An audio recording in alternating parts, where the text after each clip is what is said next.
Welcome back to another one of our blogs from Rescue the Perishing. Today I want to talk to you about making sure that our witness can be heard. And particularly with social media, that's where we really, in this day and age, and again with the restrictions because of COVID-19, we have the most opportunity to have an outlet to the world at large.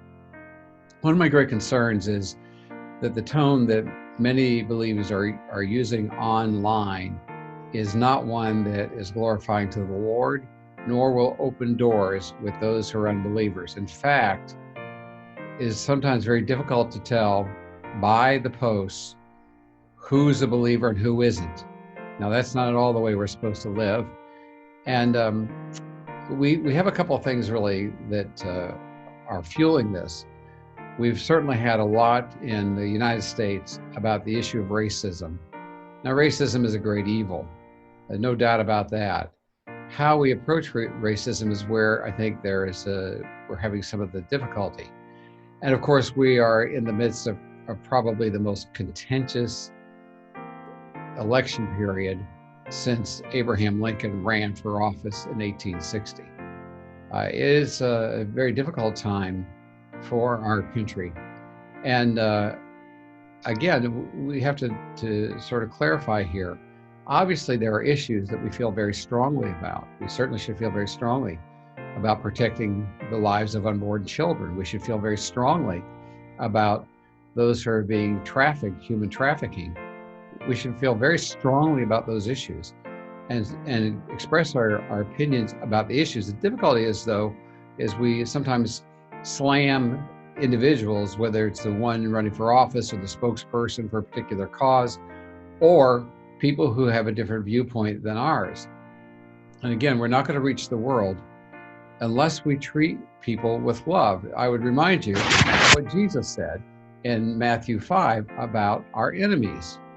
And Matthew 5:43-47 says, "You've heard that it was said, love your neighbor and hate your enemy. But I tell you, love your enemies and pray for those who persecute you, that you may be sons of your Father in heaven.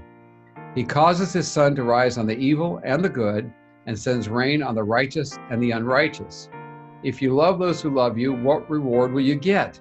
And if you greet only your brothers, what are you doing more than others?" If we don't live a different kind of life, we are not modeling a better way for people to live. And I remind you, too, that there are some people whose faith is very shallow. We hate to think of that, but they haven't gone as far as they should with Christ. And a lot of times our opinions can be very troubling and can turn them away from following the Lord. And Paul dealt with this. There were some contentious issues in the first generation of the church. And one of them was the issue of meat offered to idols. Now, some people said idols are not real. Doesn't really matter. I mean, so what? It's cheap meat. I'll buy it. I'll eat it. I'll be a happy person.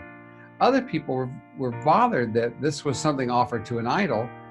And, maybe there was something tainted about it because of that spiritual implication. So Paul dealt with this with the Corinthians. And in 1 Corinthians 8, he wrote, "Be careful, however, that the exercise of your rights does not become a stumbling block to the weak. For if someone with a weak conscience sees you with all your knowledge eating in an idol's temple, won't that person be emboldened to eat what was sacrificed to idols? So this weak brother or sister for whom Christ died is destroyed by your knowledge. When you sin against them in this way and wound their weak conscience, you sin against Christ. Therefore, if what I eat causes my brother or sister to fall into sin, I will never eat meat again so that I will not cause them to fall." And I would say to you, my friends, if expressing your opinion is going to cause another believer to fall or cause someone who is not a Christian to turn you off, then I would say to you, it's better not to express your opinion. Keep it to yourself.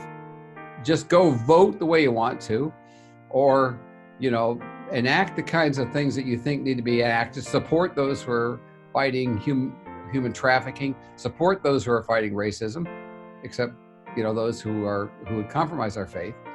But just, if you can't be civil, don't say anything, Because you can't, on the one hand, as James talks about, be like a fountain that at one time spews out sweet water and bitter water. You can't do that and be effective as an exponent of the Christian faith.